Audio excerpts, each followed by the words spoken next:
Hello दोस्तों, आज की इस वीडियो में मैं आपको 5 ऐसे लाइफस्टाइल मॉडिफिकेशन बताऊंगा जिसकी वजह से आपके जो सिम्टम्स है ऑस्टियोआर्थराइटिस नी के या फिर जैसे पेन और स्वेलिंग उसमें आपको बहुत ज़्यादा राहत होगी।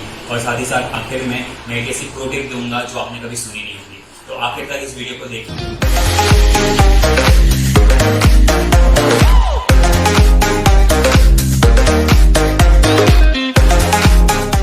हेलो दोस्तों, मैं डॉक्टर नितेश पटेल फिजियोथेरेपिस्ट आपका स्वागत करता हूं हमारे इस यूट्यूब चैनल फिजियोस्तान में। अगर आप इस चैनल पर पहली बार आए हैं तो ज़रूर लाइक और सब्सक्राइब करना हमारे इस चैनल को। आइए बढ़ते इस वीडियो में। दोस्तों, जैसे हमने हमारे पिछले वीडियो में देखा कि कौन से रिस्क फैक्टर्स होते हैं आपको ऑस्टियोआर्थराइटिस होने के लिए, तो आइए हम देखते हैं कि हम कौन सी ऐसी छोटी चीज़ें हैं जो आप चेंज कर सकते हैं अपनी डेली रूटीन में, जिसकी वजह से आप हेल्दी भी रहेंगे और आपको जो ऑस्टियोआर्थराइटिस की जो प्रॉब्लम है वो भी कम हो सकती है। पहला है मैनेजिंग ऑक्यूपेशनल रिस्क, जिससे मेरा मतलब है कि आप जो काम करते हो उस काम की वजह से अगर आपकी जॉइंट्स पे बहुत ज़्यादा प्रेशर आ रहा है तो आपने उस चीज़ के ऊपर थोड़ा सा मॉडिफिकेशन करना होगा।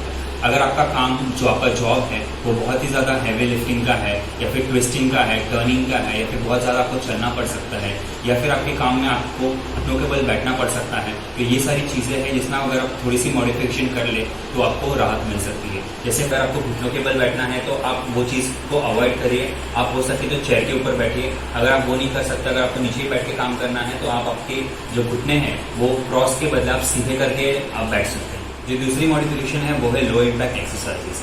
इसका मतलब है कि आपने आपकी जो डेली लाइफस्टाइल है उसमें आपने थोड़ी एक्सरसाइज करनी शुरू करनी होगी। जो सबसे सिंपल और बेसिक एग्जांपल है वो है आप 20 या 25 मिनट्स एकदम ब्रिस्क वॉकिंग या फिर जॉगिंग कर सकते हैं। अगर आपके सिम्टम्स आपको अलाउ करते हैं वो करने के लिए, ये सबसे बेस्ट होता है। इससे क्या होगा, आपका जो कार्डियोवैस्कुलर सिस्टम है, आपका जो हार्ट है, वो बहुत सारा ब्लड सप्लाई करेगा आपकी बॉडी में, जिससे आपके जो जॉइंट्स है और जो मसल्स है वो हेल्दी रहेंगे।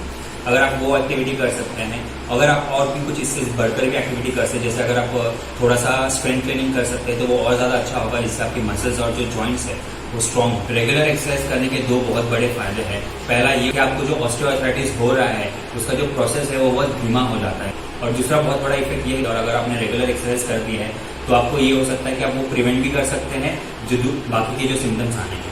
और एक्सरसाइज के बहुत दूसरे बेनिफिट्स हैं, जैसे कि आपके जो मसल्स है वो टाइट नहीं रहेंगे, वो जो जॉइंट्स है वो स्टिफ नहीं रहेंगे। एक्सरसाइज की वजह से आपके जो जॉइंट्स है वो काफी हेल्दी रहेंगे।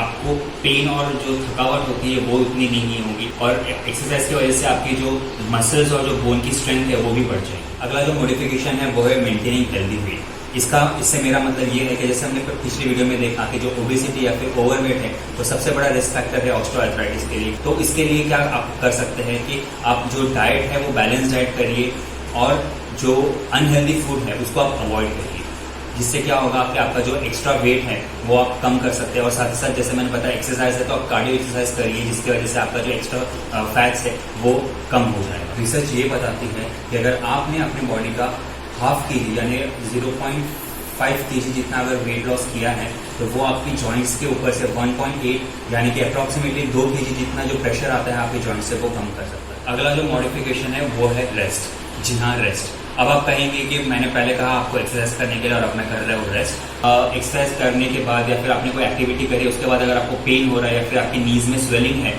तो आप और एक्सरसाइज कंटिन्यू मत करिएगा, बल्कि आपने 12 से 24 घंटे जितना रेस्ट लेना है, ताकि आपको वो जो स्वेलिंग और जो पेन है वो अपने आप सबसाइड हो जाए। और उन 12 और 24 घंटों में क्या होगा कि आपका जो नी है वो अपने आप हील होना शुरू हो जाएगा, जिसकी वजह से आपका जो स्वेलिंग है वो चला जाएगा। तो प्रॉपर रेस्ट भी बहुत ज़्यादा इंपॉर्टेंट है जितना ही एक्सरसाइज इंपॉर्टेंट है।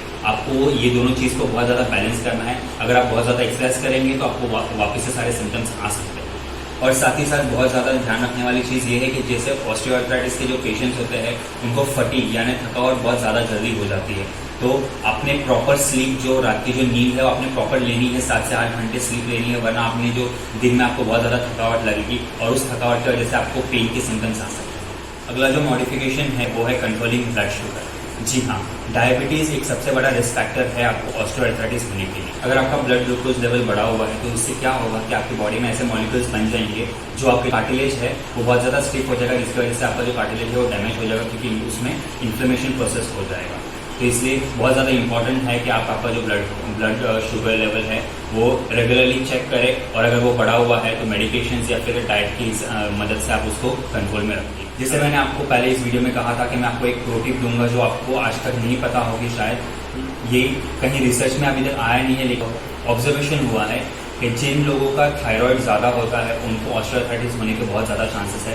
तो अगर आपने अगर आपको ऑस्टियोआर्थराइटिस है और उसके जो सिम्टम्स है, पेन, स्वेलिंग, उससे आपको बिल्कुल आपने बहुत सारी मेडिकेशंस ले ली है, बहुत सारा आपने चीज़ें करा है, लेकिन फिर भी उसका जो सिम्टम्स है उससे आपको राहत नहीं मिल रही है, तो एक बार आप जाके ज़रा आपका जो थायराइड फंक्शन टेस्ट है, जो TSH है टेस्ट, वो करा के देख लीजिएगा। तो आपको शायद हो सकता है कि आपको जितना थायराइड है वो बढ़ा हुआ हो और आप उसकी मेडिकेशन ले लीजिएगा, तो आपको शायद इस सिम्टम्स में फायदे हो सकते हैं। मैं आशा करता हूं कि इस वीडियो की जो इन्फॉर्मेशन है आपको हेल्पफुल रही होगी। अगर आपको इस वीडियो की जानकारी अच्छी लगी तो आप लाइक और कमेंट जरूर करिएगा।